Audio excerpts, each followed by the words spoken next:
Hey guys, and welcome back to my channel.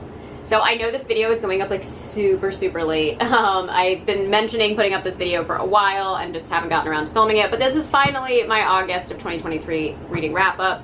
I kind of felt okay delaying it because 3 out of the 4 books that I got through actually already have reviews up on my channel, and the one that doesn't isn't even a horror novel, so I'm kind of okay with that. If you are new to my channel or usually watch my wrap-ups and haven't seen some of my other videos, the reason this video is so delayed is because I went and got legally married in August. So I went on like a mini moon and didn't get a chance to read too many books that month. I have 4 books here, and then my actual like big wedding reception is in like just a couple weeks. It's in like less than 3 weeks. So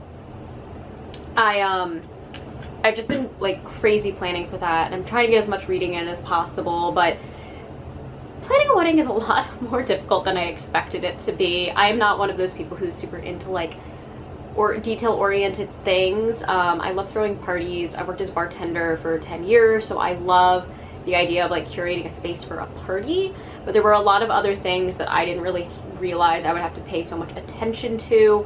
And I think after my wedding, maybe I'll do a little wedding story time video for both of my weddings, because they're really fun. They're both going to be very different. Of course, one's like just like a small kind of legal intimate gathering with just my parents to get the paperwork signed, and then the big one, and they're both going to be, they're both very goth themed, so they'll definitely fit with this channel. But without further ado, let's finally get into this. So 4 books. I'm going to briefly talk about the first one because it is not horror at all. If you've been on my channel for a while, you know that I love fashion history books as palette cleansers between some of the more darker works that I read. I had been reading a lot of Christopher Triana, which is very heavy, and I love Christopher Triana, but I definitely needed a palette cleanser. So I picked up the little book of Alexander McQueen, The Story of the Iconic Fashion Designer by Karen Homer. Apart from Christian Louboutin, Alexander McQueen is probably my favorite couture designer. I've also read the Versace book in this series, which talks both about Gianni Versace as well as Donatella. I really like them, especially their ready-to-wear. But I love Alexander McQueen's vision, his couture, a lot of like the stuff that he pushed the boundaries with, a lot of his signature designs. So I really wanted to read this. This was a 5-star book for me. It's really short. It's like 140 pages and has a lot of like just beautiful photos in it. But if you're like a fan of like fashion history and you want to just highlight certain fashion houses, the little book of series is just phenomenal. I have so much fun with them. It's really in-depth. So yes, 5-star read from me here. Okay, next up, and I do have a whole video on that. I finally read The Hellbound Heart by Clive Barker. If you are unfamiliar with this book, this is the book that the Hellraiser franchise was based off of. Clive Barker wrote and directed those films, but he originally wrote this novel. If you are unsure what Hellraiser is, you probably know their iconic figure, Pinhead. So I went to Providence for my mini moon, and I picked this up at the Lovecraft Science and Art store, and I read this in like a day and a half. This is brilliant. I really like Clive Barker's writing. And as I said in my original review for this, the big issue that I had with this novel was more the fact that it is so similar to the film that I just knew everything that was going to happen when I was reading it. It's very well written. It's slightly different than the film, I will say. The Cenobites aren't quite as present. Pinhead isn't really the lead, but he is definitely the most iconic in image.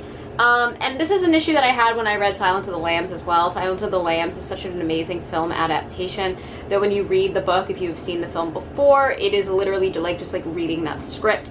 So this was a 4-star for me, solely because it just didn't blow me away because I already knew the story, but it did convince me that I need to read more from Clive Barker and that I should have been reading Clive Barker way earlier than I was, because this was great, and it is so beautifully written, and it is so creepy and eerie, and the way that the body horror is described, you can really just see what's happening, probably because I've seen the film, but it's very visually stimulating, and I really enjoyed this book.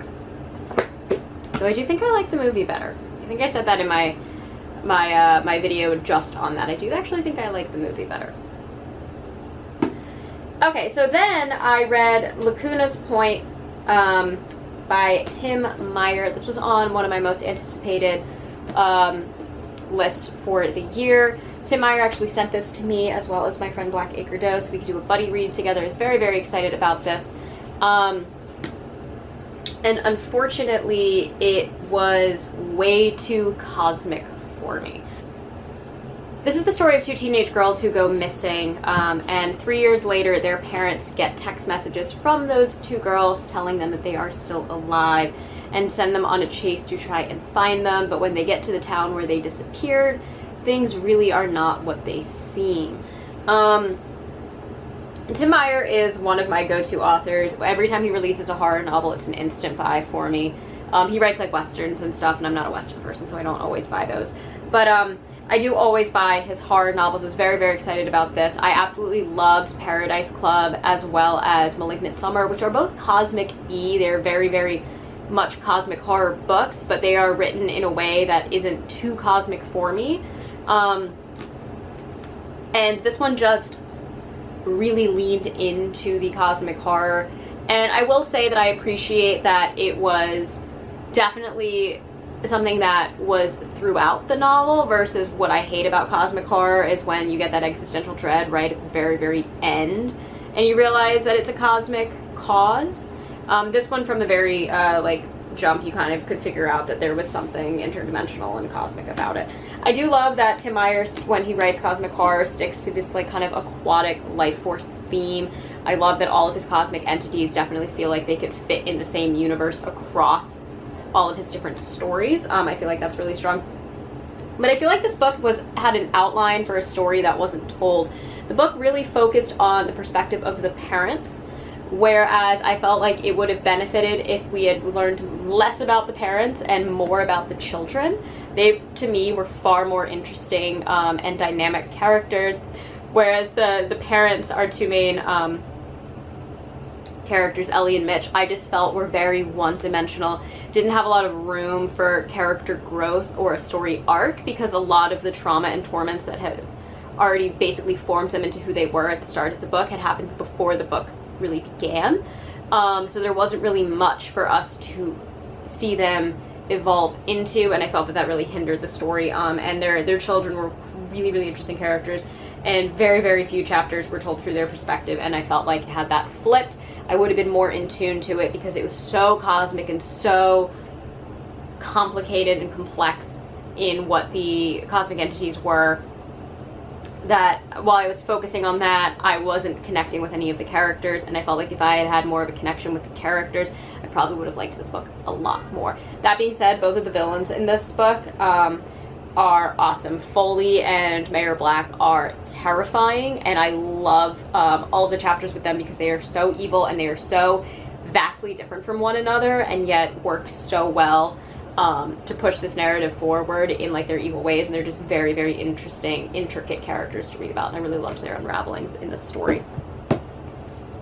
So that sadly was a 3-star read for me. I was really hoping it was going to be a 4 or a 5.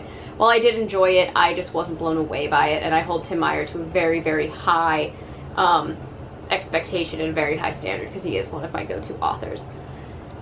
And then last but not least, I read A House with Good Bones by T. Kingfisher. Now, if you've been on my channel for a while, you know that I read What Moves the Dead last year. I was very excited for it because I really loved the Hollow Places, and I really enjoyed the Twisted Ones, even though I liked the Hollow Places much, much more. And I was so let down by What Moves the Dead. It's another one of those spore books where like evil mushrooms is a whole genre of horror, and I hate spore. I've just determined I don't like it. And this, so I was hesitant about this because I was really worried that this would lean more towards her style in What Moves the Dead. And this is her first horror novel where she wasn't directly inspired by a famous piece of Gothic literature. So she's taken inspiration from The Fall of the House of Usher, The Willows, and The White People before. This one was entirely original, and I actually really enjoyed it. There's something about T. Kingfisher's writing that I think is so unique, and I think it's because she literally seems to put her own voice into all of her main characters.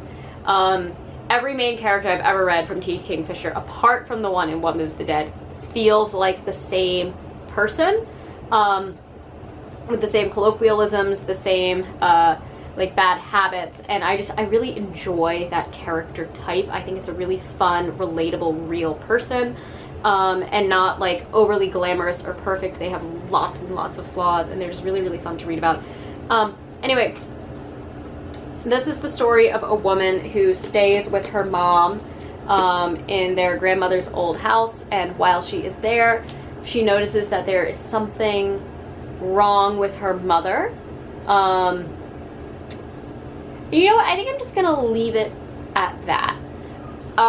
Especially because the back of this book tells you very, very little about what this book is actually about, and actually has like kind of a minor spoiler in it at the very beginning of something that doesn't happen until like 2/3 of the way through.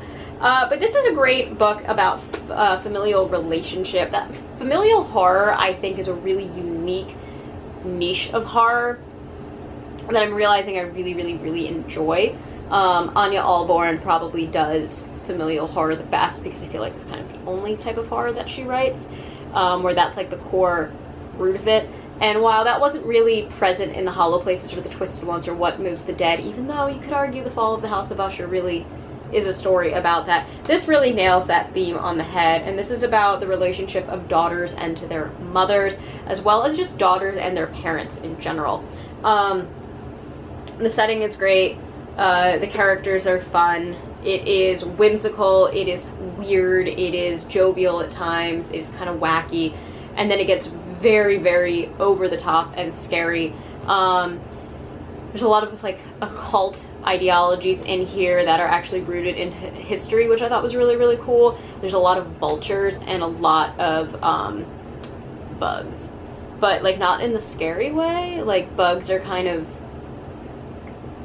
good in this novel, which I think is interesting because I feel like you don't see that a lot in horror. They're usually used as like very, very scary devices. Like I just read The Nightmare Man by J.H. Market, and I'm going to do a whole review on it because that book is worth talking about.